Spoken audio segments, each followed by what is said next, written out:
Oh, and we are live on Instagram. It's your boy Treka Z, and today we're gonna be talking about the situation in Ukraine and what has been going on. Today we're gonna do an interview with a friend of mine. His name is Kevork Almassian. He's a political analyst, and he will be joining us to talk about the latest situation that's happening in Ukraine because he has all right. We're gonna invite him to join the live video. And yo, my boy Kevork. Okay. How are you doing? I'm doing good, bro. How are you? I was just laughing on the analysis because we were having a conversation the other day with my girlfriend, and she was calling my channel Syriana Analaysis, and I was debating her that it's analysis, and then you're starting to call me analysis. It was just funny. How are you doing, bro? Good, good. Until now, we're good. We still haven't received any missiles in Germany yet. And hopefully you guys will not. Yeah, I'm hopeful that the war will not split into Western Europe and it will stay for the moment in Ukraine, but I'm also hopeful that diplomacy would prevail. I hope so too, bro.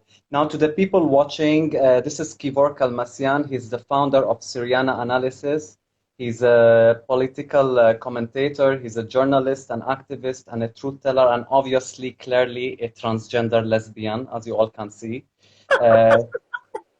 He does videos about Syria, about Ukraine, about the political situation in the world, and I really trust his opinions on many, many topics. And today I sent him a message telling him if he would, give us some time to do an interview with him, to ask him about what is going on in Ukraine and to give us his opinion. So, bro, as you can see now, things in Ukraine are very, very bad. Russia has been bombing them and airstriking them. And, you know, to a lot of people that aren't really into politics, they think that the war between these two countries started last week. When this has been going on for now many years, the conflict between two of them. So please, can you explain to everyone watching, how did this all start between Russia and Ukraine, and what's the real issue? Why do these two countries now hate each other, and what's the reason for all this fighting?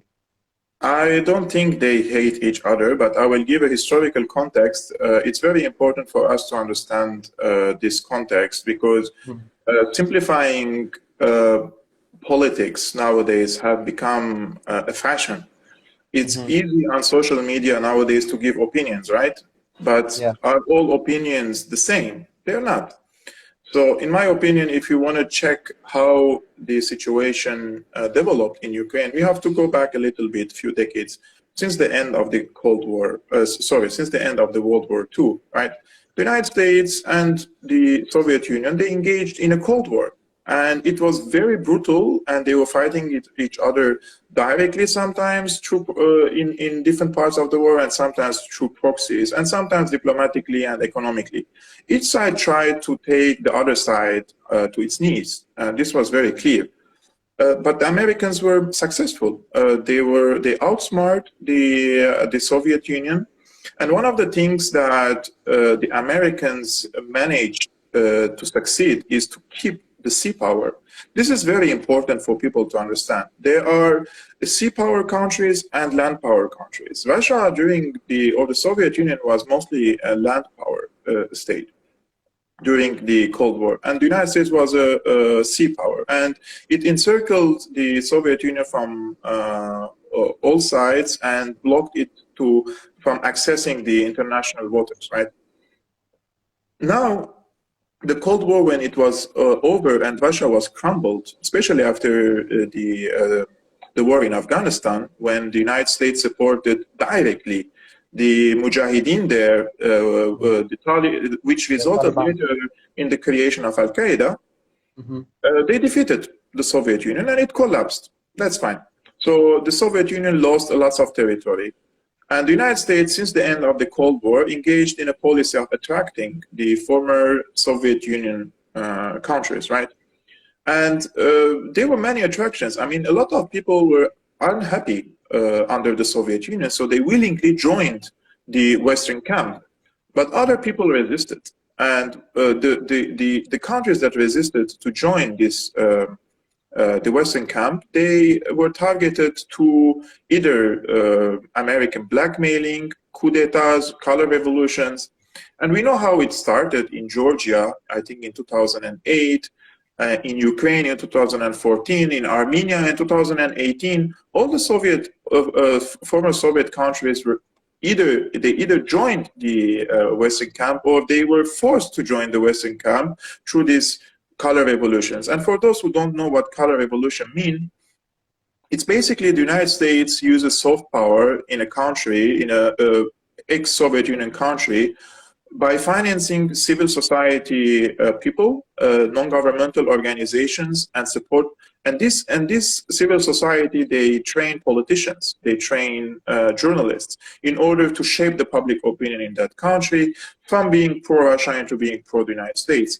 And one of the last examples of this was in Kazakhstan just a few months ago, and before that in Armenia, and before that in Ukraine. But in Ukraine in 2014, the color revolution was not peaceful at all, like the one in Armenia.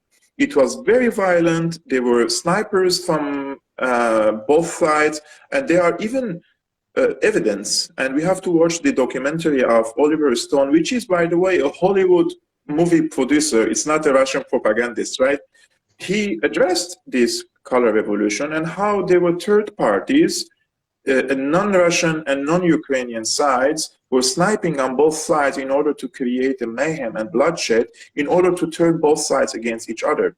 So the United States confessed that they have spent over $5 billion in Ukraine in order to create the conditions for a color revolution. And 2014, they brought a nationalist right-wing government into power in Ukraine. And this nationalist government, they have spread anti-Russian sentiments and even racism against the Russian people. And in Ukraine, you have millions of ethnic Russians, especially in Donetsk, Lugansk, the Donbass region, and in Odessa, right? So the first thing this new government tried to do is to kick out the Russian naval base in Crimea. Why do they want to do that? Because they want to block the Russian access from the sea, from the Black Sea, right? Because from this sea, you can also access the Mediterranean. So what the Russians did, they orchestrated a referendum in Crimea. Of course, I'm saying it very clearly. They orchestrated it, they engineered it, and because they know the vast majority of the people in Crimea are ethnic Russians, they will vote in favor of joining the Russian Federation. So they did this referendum called the self-determination referendum, which is legal according to international law, and they joined the Russian Federation. But the parts in Donetsk and Lugansk regions, they did another referendum to create a separate states called the Republics of Donetsk and the Republic of Lugansk. And why did these sides chose to do that? Because this nationalist government, right-wing government in Ukraine, they targeted the ethnic Russians just because of them being Russian or speaking Russian language. And they have used now, hear me well, neo-Nazi groups, and I'm not exaggerating. There are parades for the neo-Nazis in Kiev and in other cities in Ukraine. They are publicly and explicitly talking about ethnically cleansing the Russians in Ukraine. And they are the grandsons and the granddaughters of the Nazis who fought against the Russian Red Army during the World War II. So this is not a conspiracy theory. Just go on Google and write neo-Nazi Ukraine and watch their photos. It's scary. So these neo-Nazi groups, they have murdered over 13,000 ethnic Russians in eastern parts of the Ukraine. So they chose to separate themselves from Ukraine, and they chose to be independent countries. Now, from 2014 till 2022, there was an agreement called the Minsk Agreement. And the Minsk Agreement asked the the both sides for ceasefire and the Ukrainian government to negotiate with the people of Donetsk and Donbass for future arrangements of these areas, because they don't want to be part of Ukraine, but at the same time, if they find a middle ground solution between them, it won't be an obstacle, right?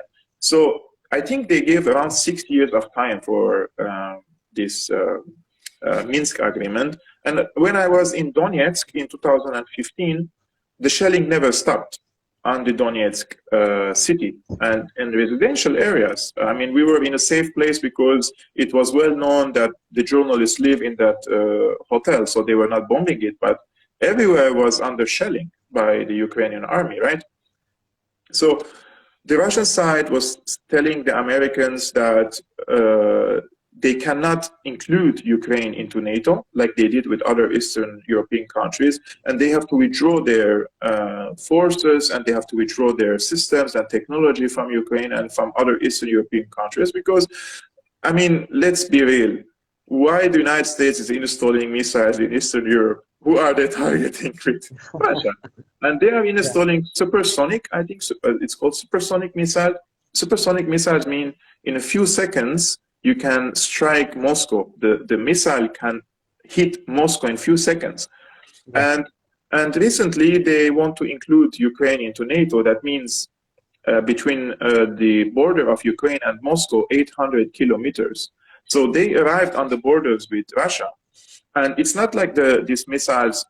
Imagine Russia installing these missiles in Cuba or in Canada and telling them, calm down, nothing will gonna happen. We've just no. You are there because you're intimidating and blackmailing Russia. We know that because you want to disconnect Russia from Ukraine, and by doing so, we well know that Brzezinski, when he set up the grand strategy of the United States, when he was the national security advisor for Jimmy Carter, he mentioned it very clearly in his book, The Grand Chessboard, that we want to keep Russia away from Ukraine, because if Russia doesn't have any influence over Ukraine, that means it's Eurasian. It no more has a Eurasian character. It will become an Asian power. So it cannot be a superpower if you can't access to Ukraine, and if you can't access to the waters that exist in the Black Sea and then to the Mediterranean, right? So this is the core of the issue in Ukraine. Simplifying it or calling Putin a Hitler or whatever, it's convenient. You can do it on your social media accounts, and you can claim to be an expert. But people who haven't read one history book or studied geopolitics, I think they should be a little bit careful in giving their political opinions on social media, because most of them are calling for now American intervention in Ukraine. And do you know what it means if the US directly intervenes in Ukraine? Yeah. I'm not speculating now. It means World War III. It is World War III. And the last time World War II or World War happened 70 or 80 years ago, 60 million people died when these armies haven't had a sophisticated weaponry. Now we are talking about nuclear powers, and that means there will be tens of millions of deaths, of course, in Europe. So I hope the people understand the gravity of the issue and stop pushing for war. They should understand that this behavior of the Ukrainian officials and the United States in Ukraine is unacceptable for Russia. I would call the Russian operation in Ukraine an invasion, and it's illegal to be in Kiev and in other areas. It's an invasion, punct. But saying that it is unprovoked is simply untrue. That's why I was saying, like, some people that don't really read into politics, they think that this whole problem started like 2 weeks ago, when this has been building up since 2014, and it's just getting now more tense and tense. But there's something I really want to understand. Okay, I've been seeing a lot of clips of, like the Russian military, like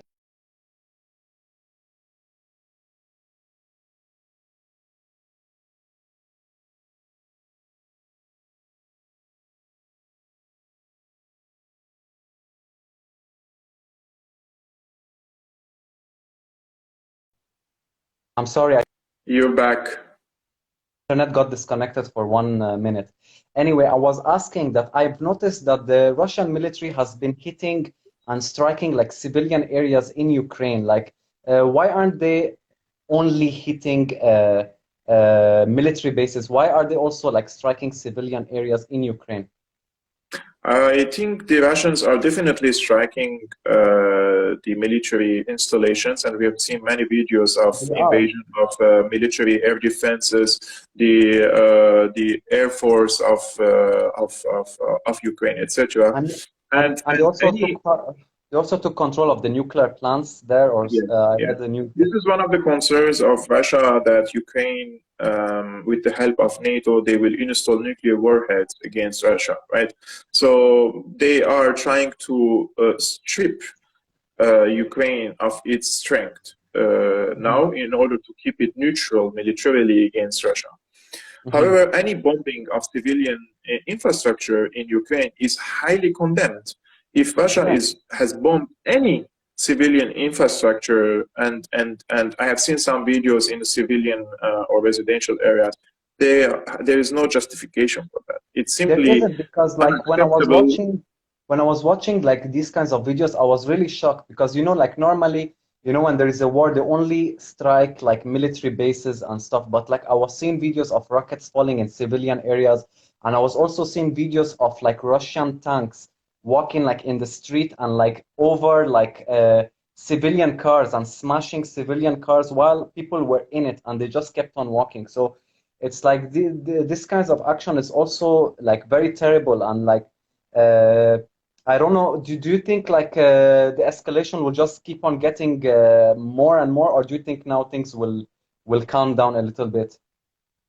Actually, it completely depends now on the president of Ukraine. He's been really listening to his NATO partners for many years now. I mean, Yeah. he should realize right now that NATO pushed him on the brink of a war with Russia. And where is NATO now? He's sending prayers on social media accounts, And right? and Pray for Ukraine. Joe Biden came out and was like, "We're gonna put economic sanctions on Russia, and that'll show them. That'll show them." Like, I mean, Yesterday I posted something on my Twitter account, and this is from the former president of Egypt. He says, "Those whose only cover is America are naked." And he's really right. He's really correct. And I think in these situations that Zelensky should have learned the lesson that NATO used him against Russia in provoking Russia, and then when there was a military invasion by Russia, they left him alone. Where is the allies of Zelensky? Did he really expected that the Americans and his European partners are going to militarily intervene and cause a world war against Russia, well knowing that Russia is becoming is making closer ties with China, and now see how China defended Russia. It's very important to see these statements. China is the biggest power after the United States. and they know how to do kung fu, so they're very dangerous. Look at Iran. I mean, these are important countries, and they expressed. They said that what happened in Ukraine is not invasion, and it should be blamed on NATO. Yes, it should be blamed on NATO, but I mean, there is no excuse, in my opinion, for any Russian troops in Ukraine if the military threat is eliminated against Russia. They should withdraw from Ukraine. They should keep this country stable, and the people should have the right to choose. Right? At the end of the day, I understand that Russia is concerned, but at the same time, if the people of Ukraine choose democratically what they want without foreign interference, they should respect the choice of the Ukrainians. But we have seen, my friend, this is very important. People think there is fair elections in Ukraine. There is not. NATO has a big influence over Ukraine after 2014. They are pumping up politicians. They are supporting through their media outlets, through financial means, through political means, logistical means, the politicians that they want them to be in power. Otherwise, how can a comedian like Zelenskyy, and for those who don't know, Zelenskyy was a comedian. He was he's a stand-up comedian. He became a president of Ukraine in a country that borders Russia, and he's playing with fire with Russia. I mean, it's a little bit ridiculous. This gives me hope. I might be the president of Syria tomorrow, since I'm also a comedian. So dream on, Habibi, dream on. Going back to being serious, I want to ask, if you ask the majority of the Ukrainian people, do you think the majority of the Ukrainian people want to be part of NATO or not? I think, yes, the majority of the Ukrainian people would choose NATO, and that has background. The same thing happened in Armenia. The people chose Pashinyan again, although they were defeated in the war, right? But this is a direct result of decades of indoctrination. It is not, people think that democracy, people can just make up their mind. No, they don't. The vast majority of the people believe what the TV tells them to believe, what is written in the newspaper. And the proof of that is whatever happened after the pandemic. The vast majority of the people, they don't have their own opinions. Their opinions are being told to them by so-called experts on TV outlets, right? So the same thing goes in political affairs during elections. For example, in Germany, and I will mention this example because it's pretty obvious, the Greens in Germany, how did they get 23, 24% in these last elections? How? Because in the past 4 to 5 years, the media was pumping the issue of the environmental catastrophes into extent that people think that we're going to extinct in a few years. It's serious fear-mongering. And I'm not saying at all that there is no global warming, because there is. But the implications of it, we are not sure yet if it's going to have such a big catastrophe, because in some places they could have, but in other places they will benefit from it. For example, in Russia, they will benefit from global warming because the northern part, it will be, they have millions of cubic of gas that they cannot extract now, and they will be able to do it. And the areas that cannot be inhabited now, they will be, like this geography will be inhabited with people. Anyways, what I'm trying to say is the media influenced the youngsters' opinions through Greta Thunberg and many documentaries, videos, reportages on daily basis. Greta Thunberg came here for a demo, and like tens of thousands of people gathered around her. But when it comes, for example, when it comes to an anti-war movement, you will see maybe 10, 20, 30 people gathering, right? So they form the priorities of the people in a way that it affects your electoral choices. And when the elections came, and when you think the only priority now is the environment, which is one of the priorities, by the way, but it's not the only, right? You will choose a party like the Greens, which claim to be pro-environment, but they are one of the most warmongering parties ever in the European continent. The Greens are responsible for funding the white helmets in Syria, these head-chopping radicals in Syria, right? And they still send donations to the governorate of Idlib in Syria, well knowing that Idlib is the largest safe haven for Al-Qaeda terrorists in the entire world, and the last 2 ISIS leaders were hiding in Idlib, right?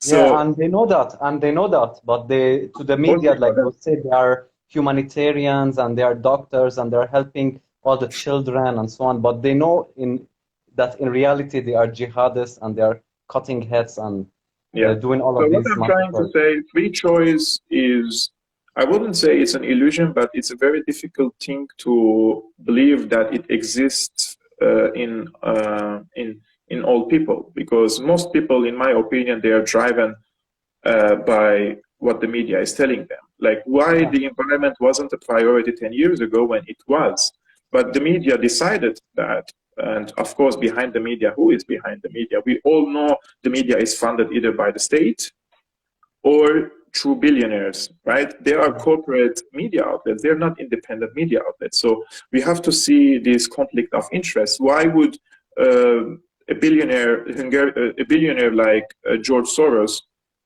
fund media outlets or journalists? Why would Bill Gates fund the BBC, fund NPR, fund tens of media outlets and journalists? Do you think they're just human-loving people that they're just trying to help the environment? Of course not. There is a conflict of interest. They have business, they have companies, they have projects they are gonna promote. So of course, unfortunately, the career of being a journalist has become so ridiculous that a lot of journalists have become what I call prostitutes, because they are prostituting for the interests of a third parties that they don't benefit anything from it but a fraction of the money. But in exchange, what do you get? They give you some prizes, they praise you, you become very famous, so they pump your ego and you think that you're a very famous person, when the fact is you're just a servant. I mean, what is the difference between me, an independent journalist, and the journalists who receive prizes on international arenas? I just didn't sell my soul. Exactly. That's the thing. Exactly.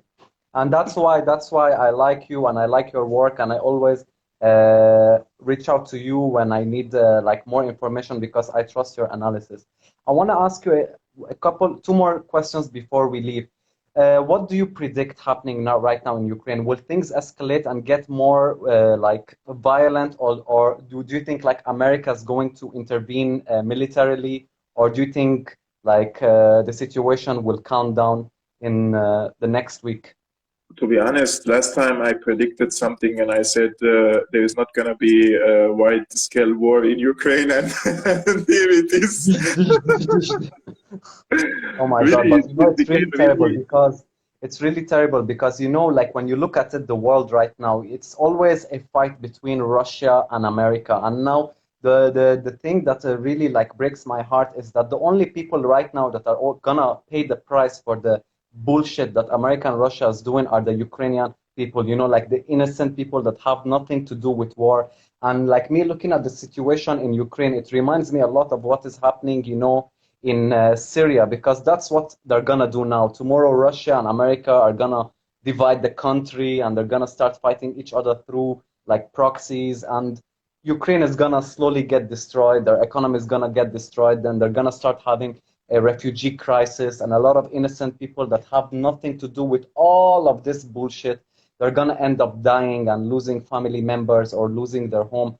It's just so heartbreaking how, like, you would look at all of these big politicians, how heartless they are, and they don't care about like the price that these people are going to pay. All they care about is their interest and what they want, and let the Ukrainian people pay the price and suffer, and none of them cares. Like NATO doesn't care about the Ukrainian people, and Russia also doesn't care about the Ukrainian people. It's just terrible and heartbreaking to see how they always fight over like small and weak countries, and these small and weak countries end up getting destroyed. That's why I think the Ukrainian people are the fuel for this fire. They're just being used as a fuel. They're being burned in this conflict, that they're not going to get anything from it. Those who are going to have the benefits are NATO and Russia. Yeah. This is very unfortunately, I'm saying this war is not between Ukraine and Russia. This is between NATO and Russia. Yes. And at the end of the day, these two sides will come on a table and they will decide the fate of Ukraine. So the only losers from this is the Ukrainian people. However, I don't know why I have a strange feeling that at the end they will resort into talk, because I'm not sure if they want to really go and widen the scale of the war. Look, Europe nowadays, they will die in darkness if Russia cuts its gas on Europe. So Yeah, increasing the dependency of Europe with other economies, United American, Chinese, or Russian, and vice versa, is a good thing. The integration of these economies and making more business deals and more trade deals between each other decreases the chances of war between these sides, right? yeah, But now, because we see of the situation in Ukraine, and all of a sudden, these European officials who are nothing less than puppets for the United States, nothing else of yeah, puppets for the United States. We are going to impose sanctions on Russia. What are you trying to do? You're going to shoot yourself. You're shooting your own leg. Do you think the Americans are influenced by this, negatively influenced? They're not. The only one that is going to pay the price is you. You're imposing sanctions on Russia and the Russian business, and you're losing the investment opportunities in on your own soil and the trade exchange between the both sides.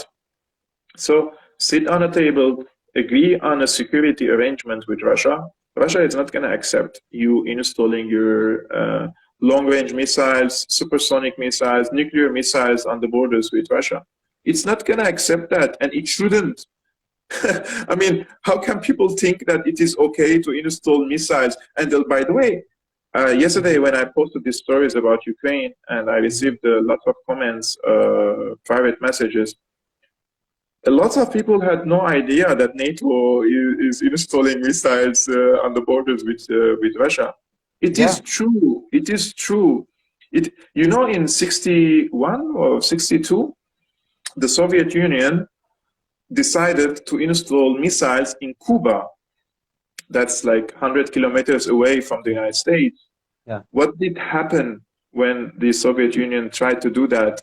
Almost a nuclear war yeah. between the Soviet Union and the United States. Do you think it is game? Like you're just putting the fate of tens of hundreds of millions of people in danger because you want to put missiles on a border of another country? Mhm. That's not how things should work, and especially with countries like China and the United States, because they deserve respect. These are big nations, these are strong nations, so you should accept that there is a multipolar system. You should accept these countries into the international system and give them the opportunity to be part of shaping the world. Who are you to believe that the world is yours? The time of this colonialism is done. It's Mhm. over decades ago. The politicians in the West should understand this, and the sooner they understand this, the better for international peace. Well, thank you so much, Kevork. I know you have another schedule now in a couple of minutes, so I'm not gonna make you stay any more longer. Thank you so much for your analysis, and I really, really appreciate it. And we will definitely do another interview in the near future to talk more in details about more important issues that are happening in the world. And to all the innocent people that are dying in Ukraine, may all your souls rest in peace. And we wish everyone peace and safety because one soul dying is too much, you know, and we hope this war between these two countries end as soon as possible. And you know, we just hope like peace that happens in the region. We don't want to see any more death. Syrians know well what war means, so Exactly. our thoughts and minds and feeling goes to the innocent people in Ukraine, Yeah. and hope that this tragedy would be over very soon, and Hopefully. they would restore their country.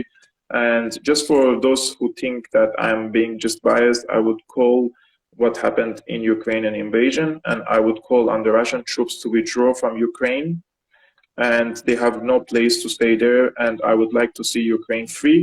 However, I would like to also to see Ukraine not posing a threat on anyone through a third party that is NATO. Maybe. So both sides should sit on a table and discuss this issue. Thank you so much, Kevork. And guys, if you wanna know more, see more of Kevork's work, Follow him on Instagram, on Facebook, on YouTube, and Telegram, all under the name Syriana Analysis. Is there any other page you would also like to, tell the people to follow you on? Pornhub. On Pornhub. I know All it. right, my friend. I know it is coming. All right, my friend. Take care, and I wish you the best and stay safe. You too, ciao. All right, peace, bro. Bye. Bye. Bye, bye.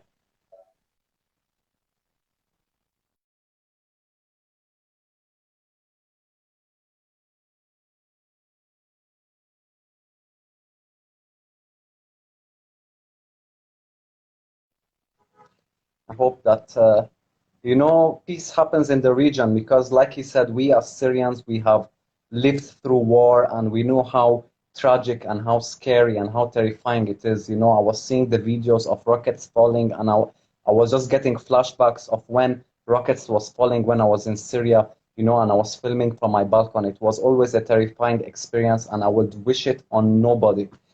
So anyway, guys, I hope you guys learned something valuable in this interview. We will be doing more and more videos explaining the situation. Thank you so much for watching. Also, make sure to follow me on Facebook, Instagram, YouTube, Telegram, and TikTok, all under the name Treka Z. And Kevork Almassian, you can follow him same areas under the name Syriana Analysis and Kevork Almassian.